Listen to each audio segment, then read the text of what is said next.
খেলা হবের মাধ্যমে ফুটবলের জনপ্রিয়তা বাড়াতে শুরু হলো সারা বাংলাব্যাপী দিবারাত্রি নকআউট ফুটবল প্রতিযোগিতা।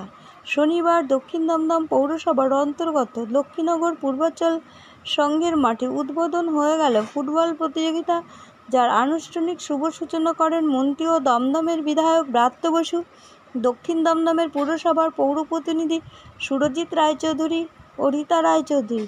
আয়োজিত সারা বাংলাব্যাপী বিরাট ফুটবল প্রতিযোগিতা উপস্থিত ছিলেন বাংলা তথা প্রাক্তন জাতীয় ফুটবলার সমরেশ চৌধুরী, কার্তিক শেঠ, দিব্যেন্দু বিশ্বাস এবং দক্ষিণ দমদম পৌরসভার বিভিন্ন পৌর প্রতিনিধিবৃন্দ।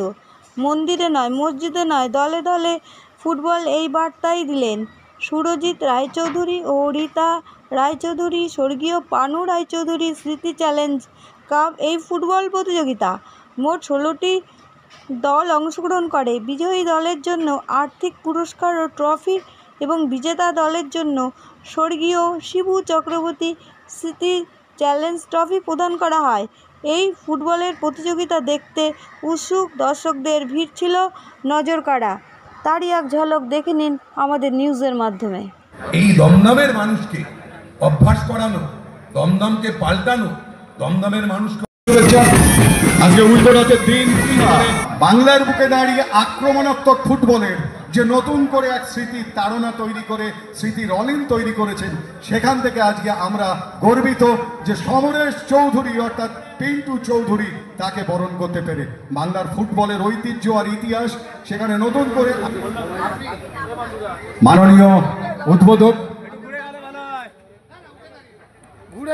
মাননীয় বিধায়ক এবং শিক্ষামন্ত্রী বাংলার মাঠের ফুটবলের ইতিহাস আর নতুন করে কেন্দ্র করে কার্তিক শেঠ মাঠের কিংবদন্তি ফুটবলার শ্রদ্ধেয় কার্তিক শেঠ তাকে বরণ করে নিচ্ছেন শ্রীমতী রায়চৌধুরী। স্মারক এবং পুষ্পস্তবক এবং উপহার পূর্বাঞ্চল সংঘের সবুজ ঘাসের ময়দান থেকে সরাসরি উপস্থিত মাননীয় উদ্বোধক অধ্যাপক Bratya Basu. Football knockout day night টুর্নামেন্টের আনুষ্ঠানিক শুভ সূচনা সেই মুহূর্তে যার ব্যবস্থাপনা আমাদের বাট্টদা রয়েছেন, পিন্টুদা রয়েছে, আমাদের দেবাশিস হিসাবে এবং উপস্থিত যারা মঞ্চে আছেন তাদের দেবাশিস বন্দ্যোপাধ্যায় সহ বিউটি হালদার, তন্দ্রা সরকার, উষা দেবনাথ, গোপা পান্ডে, জয়ন্তী সাহা, সুকান্ত সেন শর্মা, বরুণ নন্দী এবং সৌভিক রয়েছে, বিকি রয়েছেন, তাদের সকলকে বরণ। গৌরাঙ্গদা রয়েছেন, অভিজিৎ মিত্র জনপ্রতিনিধি, রীতা রায়চৌধুরী তাকে বরণ করে নিচ্ছেন। ফুটবল নকআউট ডে নাইট টুর্নামেন্টের প্রথম খেলায় যে দুই দল একে অন্যের বিরুদ্ধে প্রতিদ্বন্দ্বিতায় অংশগ্রহণ করবেন, তাদের দুই দলের খেলোয়াড়দের মাঠে প্রস্তুত হয়ে নামার জন্য সারিবদ্ধভাবে বিশিষ্ট নাট্যকার, কিংবদন্তি অভিনেতা, ফুটবল প্রেমী, ক্রীড়া সচেতন, আমাদের সকলের প্রিয় শ্রদ্ধেয় অনুরোধ করব মাননীয়কে তার মূল্যবান বক্তব্য রাখার জন্য। হ্যালো,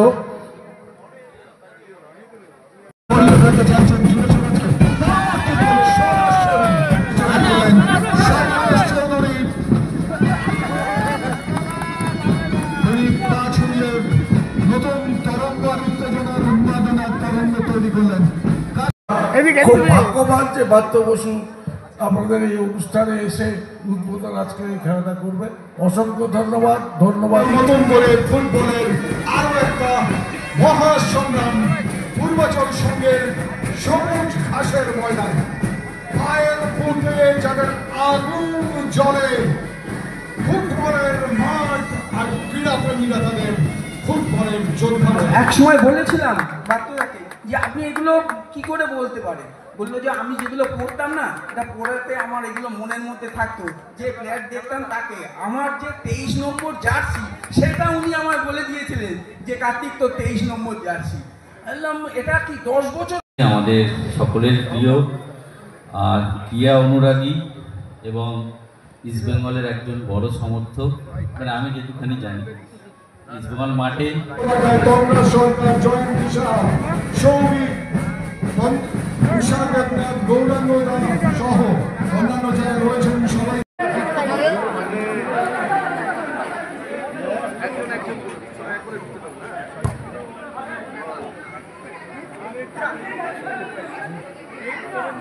প্রথম খেলার ম্যাচ অফিসিয়ালের দায়িত্বে রয়েছেন দমদমের বুকে আরো একটা ইতিহাসের উপাখ্যানের ভূমিকা রচনা হলো আজ। যুব সমাজকে ক্রীড়া মনস্ক করে তুলতে এবং নতুন করে পূর্বাচল সংঘের ময়দান মাঠে চলে আসবেন।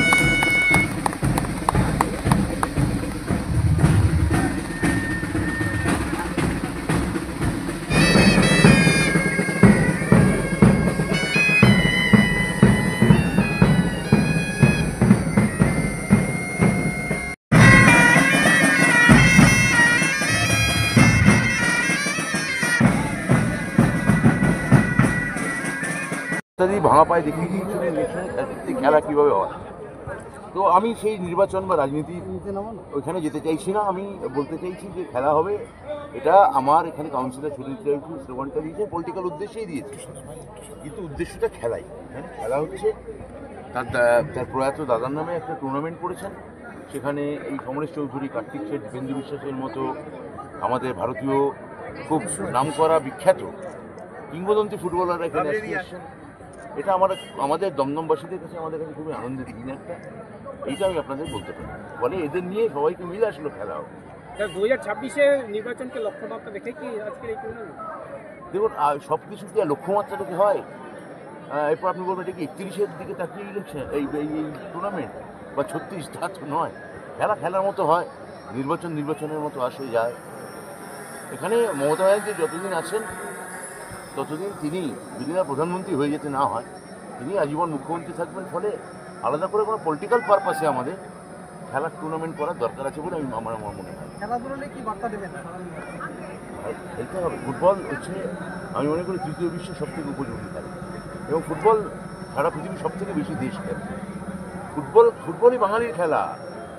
ফুটবল ব্রিটিশ কলোনি থেকে আমরা পেয়েছি, কিন্তু কলোনিয়াল দেশে তো ধরুন স্পেন থেকে পেয়েছে আর্জেন্টিনা, পর্তুগাল থেকে পেয়েছে ব্রাজিল, সবই কলোনি। কিন্তু তারা যেখানে চলে গেছে আমরা যেতে পারি। আমার ঠাকুরদার বাবা যখন 1911 সালে মোহনবাগান সিরিজ জিতছে এবং তার জন্য আমার ঠাকুরদার ছাদে ডিগবাজি খাচ্ছে বা ঘুরে বেড়াচ্ছে, তখন ক্যামেরুনে ফুটবল শব্দটা কেউ জানে না, বা নাইজেরিয়া দেশটাই আবিষ্কার হয়নি। তারা আজকে বিশ্বকাপ খেলছে, আমরা খেলতে পারছি না। কোথায় আমরা জানেন আপনারা সবাই। তো তার কারণ হচ্ছে যে আমাদের অনেক স্ট্রেট পলিসি নেওয়া উচিত। ফুটবলের প্রতি একটা ভালোবাসা থাকা উচিত, এবং ফুটবলই থার্ড ওয়ার্ল্ডের খেলা, এটা বলতে পারি। মানে একটা স্লোগানের মাধ্যমে আজকে ফুটবল টুর্নামেন্টে একটা আয়োজন করা হয়েছে, যে ফুটবলের জনপ্রিয়তা যে দিন দিন বেড়েই চলেছে বাঙালিদের মধ্যে, সেক্ষেত্রে তুমি কি বলবে? তুমি একজন অভিজ্ঞতা। জনপ্রিয়তা ছিল, যেটা আমাদের বার্তাটা বললে, ফুটবলের জনপ্রিয়তা তো 1911 সালে যখন মোহনবাগান শিল জয়, তার আগে থেকেই ছিল। জনপ্রিয়তা বাংলার ফুটবলে আছে। আর আমরা তো জানি বাঙালির সেরা খেলা ফুটবল, এটা বার্তাটা বললে। ফুটবল খেলা এটা একটা মানে সুজিত রায়চৌধুরী চাবলাদাকে ধন্যবাদ জানাবো। ফুটবলের মাধ্যমে এরকম একটা অনুষ্ঠান করেছেন। এটার আসল উদ্দেশ্য ফুটবল, এটা বাঙালির সেরা খেলা। আমার মনে হয় ভালো, ফুটবলের মাধ্যমে মানুষের মাধ্যমে। 2026-এর লক্ষ্যমাত্রা দেখে এই খেলা বা দিবসের মাধ্যমে কি বলবেন? আমার 26-এর কথা ভেবে খেলাটা না, এই টুর্নামেন্টটাই প্রথম হচ্ছে। যখন আমাদের দল ক্ষমতায় আসেনি, যখন রাজনৈতিকভাবে সিপিএমের রক্তচক্ষুকে সামনে দলীয় প্রোগ্রাম করা যাচ্ছে না, সেই সময় আমি এই অঞ্চলে, যেহেতু আমার এখানে জন্ম, আমাদের পারিবারিক ফুটবলের একটা পরিচয় আছে। এই পূর্বাচল সঙ্গে আমাদের ক্লাব,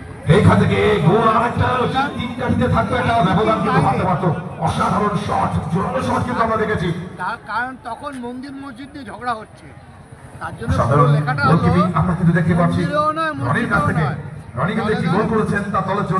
কারণ মন্দির এক পক্ষ বা আছে, বা কোনো ধর্মীয় সংগঠন, তো আজকাল তো রাজনীতি করে ধর্মের নামে, তার বিপক্ষে ফুটবল প্রেমীদের বা ছোট ছোট ছেলেদের আমি ফুটবলের প্রতি আকর্ষিত হওয়ার জন্যই ব্যবস্থা। খেলাটা 2 দিন, 16টা টিম। বিজয়ীদের জন্য কি আছে আর রানার্সের জন্য কি আছে? বিজয়ীদের জন্য কি আছে আর রানার্সের জন্য কি আছে? যারা বিজয়ী হবে তাদের জন্য 70,000 টাকা, আর যারা রানার্স হবে তাদের জন্য 50 প্লাস ট্রফিও আছে।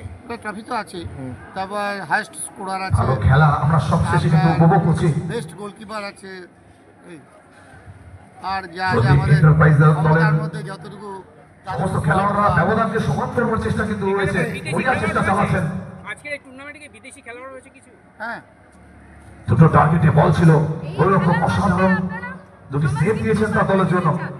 সমাজের একটাই বার্তা, আমাদের অধ্যাপক বাত্য বসু যা বললেন, স্বামী বিবেকানন্দ বলেছিলেন যে ফুটবল খেলার জন্য, সেটাই আমরা তার ইতিহাস মনে রেখে আমরা বাঙালির বা বাংলার গ্রাম বাংলার সবথেকে আকর্ষণীয় গরিবের খেলা হলো ফুটবল খেলা, কবাডি খেলা।